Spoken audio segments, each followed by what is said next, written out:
From trophy wife to CEO, he thought he could steal my dad's company. He was wrong. My life has been one gut punch after another, a twisted roller coaster I never asked to ride. It all started after my dad's funeral, a somber day drenched in grief. I walked into what was once my sanctuary, the CEO's office of the company my father poured his heart and soul into, only to find my husband, Jack, sprawled in Dad's chair.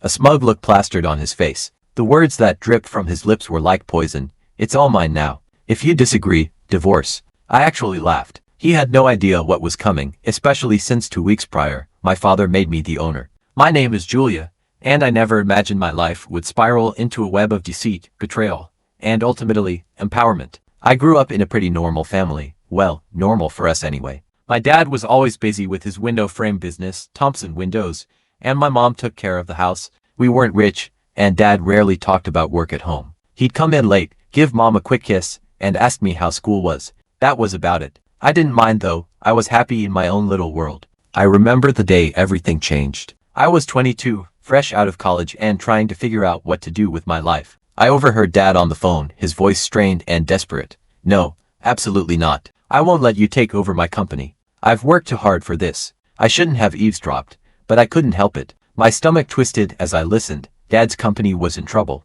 Why hadn't he said anything? That night at dinner, he seemed normal, joking with Mom about her overcooked pot roast. I had to do something, but what? I didn't know the first thing about business. Still, I couldn't just sit back and watch my family's livelihood get destroyed. The next day, I did some digging. It wasn't hard to find out who was trying to take over Dad's company. A big shot businessman named Robert Caldwell. His office wasn't far from our house. The receptionist looked at me like I was crazy when I asked to see Mr. Caldwell. "Do you have an appointment?" she asked, eyebrows raised. "No, but it's important. Please, just 5 minutes." She must have taken pity on me because after a phone call, she waved me towards the elevator. Top floor. He was older than I expected, silver-haired and with a gaze that could cut glass. "Well," he said, looking me up and down, "what do we have here?" I swallowed hard. "Mr. Caldwell, I'm here about my father's company, Thompson Windows." His eyes gleamed. "Thompson's daughter.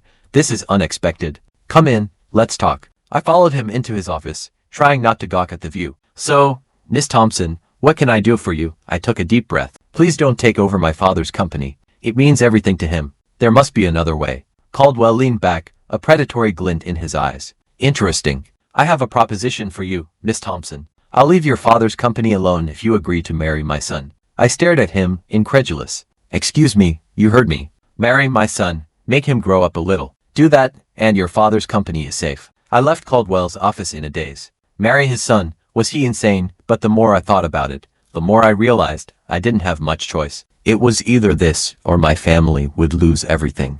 The next day, I found myself back in that intimidating office. Caldwell was waiting. "So, Miss Thompson, have you made your decision?" I took a deep breath. "Yes, I'll marry your son." Caldwell clapped his hands together. "Excellent, let's introduce you to him, shall we?"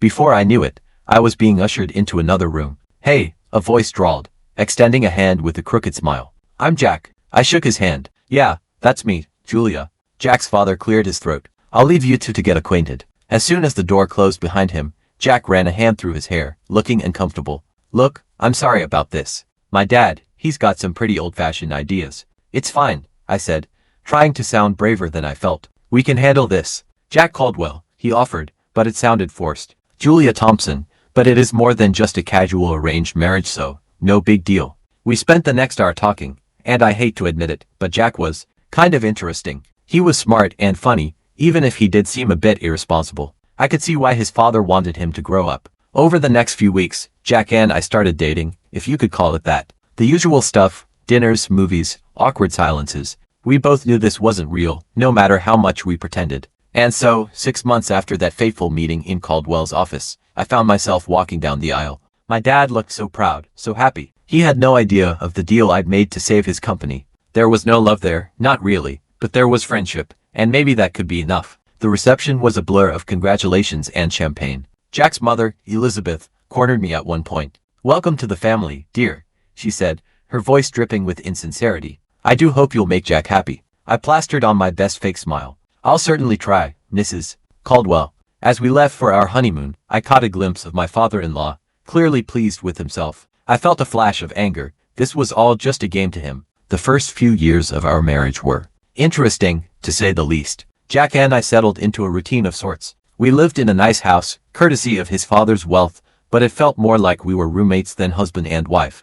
I tried my best to be a good influence on Jack. He started spending less time with his party-loving friends and more time at the office with his father. It made me feel like maybe this whole arrangement wasn't for nothing. Jack's mother, on the other hand, was a different story. Her passive-aggressive comments were a constant source of irritation. The way she pursed her lips when I spoke, "Oh, Julia, that dress is interesting. So brave of you to wear something like that." I'd grit my teeth and smile. "Thank you, Mrs. Caldwell. Despite the challenges, maybe, just maybe, we could build a real life together. Maybe when we had kids." But life had other plans. Jack and I sat in the doctor's office, the silence heavy between us. "I'm sorry," the doctor said, his voice gentle. "You can't have children." The words hit me like a physical blow. No children. The one thing I'd been counting on to bring us closer, to make this marriage real, was now impossible. That night, as I lay awake, I thought about my own parents. Their love, their connection, was everything I longed for but knew I'd never have. Years passed, Dad's company was thriving, and he'd even managed to double his turnover. I was happy for him, truly, but I couldn't help feeling a bit lost. I wanted to work, to have a purpose beyond being Jack's wife. But when I brought it up to him, he scoffed. "Why would you need to work? We have more than enough money." "It's not about the money, Jack. I want to do something meaningful." He shook his head. "In our circle, wives don't work. They do charity work. Why don't you start a foundation or something?" And so, the Julia Caldwell Foundation for Children with Cancer was born. It gave me purpose, and I threw myself into the work. Jack didn't seem to care much about my new passion, or about anything I did these days. Then, everything changed again. Jack's father died suddenly of a heart attack. Just like that, Jack was thrust into the role of CEO, burdened by responsibilities he wasn't ready for. Jack's mother had cancer. "We should move her to a care facility," Jack said, his voice detached. "They can take better care of her there." But his mother refused. "I will die in my own home," she declared. And so, drawing on my years of experience with the Cancer Foundation, I took charge of her care. I hired nurses, coordinated treatments, and made sure she was comfortable. One day, as I was adjusting her pillows, she caught my hand. "You're a good woman, Julia," she said softly. "I'm sorry I didn't see it sooner." Tears pricked my eyes. "Thank you, Mrs. Caldwell." I wish I could say things improved, but the truth was far from it. Jack's behavior became increasingly erratic. He started drinking heavily and neglecting his responsibilities at work. One day, I received a call from Jack's assistant. "Mrs. Caldwell, I'm sorry to bother you, but Mr. Caldwell hasn't been to the office in days. Is everything all right?" When he finally stumbled home that night, reeking of alcohol, I confronted him. "Jack, what's happening? You haven't been to work."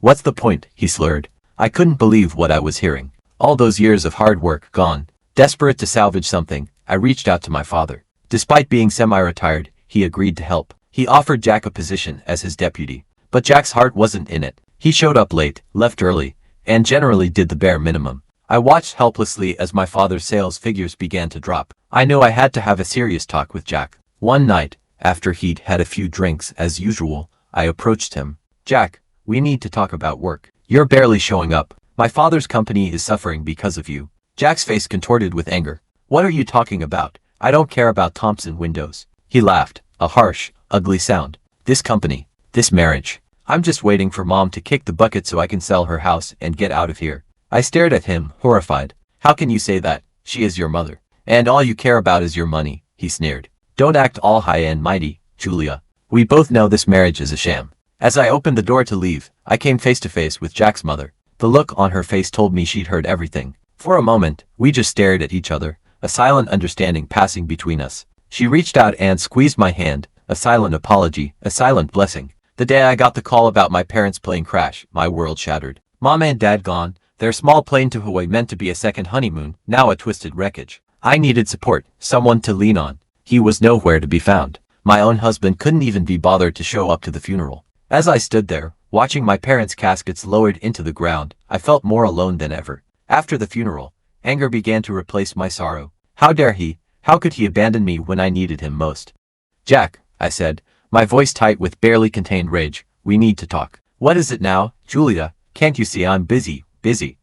You couldn't even be busy enough to come to my parents' funeral." Jack rolled his eyes. "You know what, Julia? You're always nagging, always pushing. Well, I'm done with it. And I'm done with you." I stared at him, shocked. Then, I saw something change in his eyes, a calculating glint that sent a shiver down my spine. You know, he said, leaning back in his chair, a predatory smile spreading across his face, this company is worth about 17 million. And guess what? As deputy director, it's all mine now. My heart dropped. What are you talking about? He leaned back in the chair and said, I'm the deputy director. I have all the passwords, access to all the accounts. I'm in charge now and there's nothing you can do about it. You can't do this, I said, my voice shaking. You've already run your father's company into the ground. I won't let you do the same to my father's legacy. Jack laughed, a horse-like sound that chilled me to the bone. Oh, I'm not going to run it. I'm going to sell it, piece by piece, and then I'm going to live like a king. Before I could stop him, he turned to the computer. I watched in horror as he transferred a large sum from the company account to his personal one.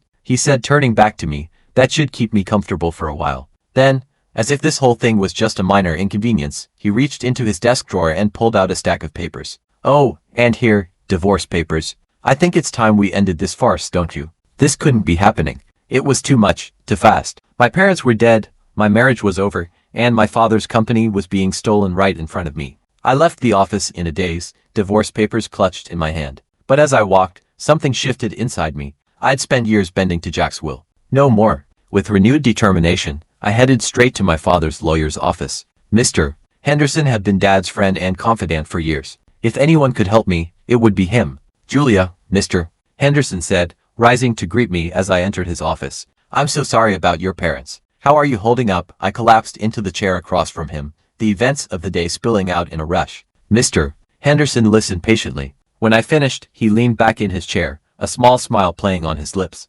Julia, I think it's time I shared something with you. Your father's will. He made some changes just before the accident. He explained that my father dismissed Jack Caldwell and the company belonged to me, not Jack. Do you have any idea how good this makes me feel? I said. He asked if I read the letter. All of it. I couldn't help it. I let out a real, genuine laugh for the first time in what felt like forever. So, all those orders Jack was giving were completely meaningless, Mr. Henderson confirmed. Then, he pulled out an envelope. There's one more thing, a letter from your father. My dearest Julia, it began. If you're reading this, it means I'm gone. I'm sorry for leaving you like this, but I hope I've left you with the tools to build the life you deserve. The company is yours now. And, it's time to let go of Jack. You've given enough of yourself to that marriage. It's time to live for you. I love you, sweetheart. Make me proud. I looked up at Mr. Henderson, wiping my eyes. Do you have a pen? Without a word, he handed me one. Can you file these? I asked, handing him the divorce papers. I want this done as quickly as possible. Mr. Henderson nodded. As I left his office, I felt free. For the first time in years, maybe for the first time ever, I was in control of my own life. No more Jack. On impulse, I pulled out my phone and called Sarah, my best friend from the charity foundation. Sarah, it's Julia. Want to meet for coffee? I've got some news. An hour later, we were seated in our favorite cafe, lattes in hand. So, Sarah, she said, her eyes full of anticipation. What's the big news? I took a deep breath. The company, the divorce. Her eyes widened. When I finished, she reached across the table and squeezed my hand. And now you're the boss. I couldn't help but smile at her enthusiasm. I don't know, Sarah. Can I really run a company? She fixed me with a stern look. Are you kidding me, Julia? You've been running the charity foundation like a pro for years. You're smart, you're organized, and you actually care about people. You're going to be an amazing CEO. I never really thought of it as my home. It felt like a cage. I found my mother-in-law, Elizabeth, in the living room. I'm here to get my things. Jack and I are getting divorced. To my surprise, her eyes filled with tears. Julia, I know I haven't always been kind to you, but you've been so good to me. Would you consider taking me with you? You want to come with me?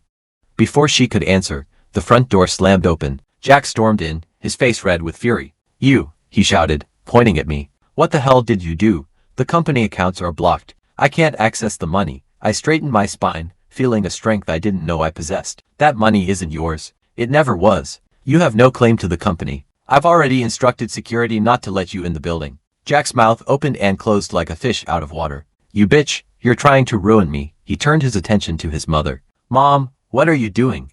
Elizabeth looked at her son, her expression a mix of sadness and determination. I'm going with Julia. I'm sorry, Jack, but you've proven to be unreliable. Jack's face turned an even deeper shade of red. Unreliable, this is all your fault. You raised me to be this way.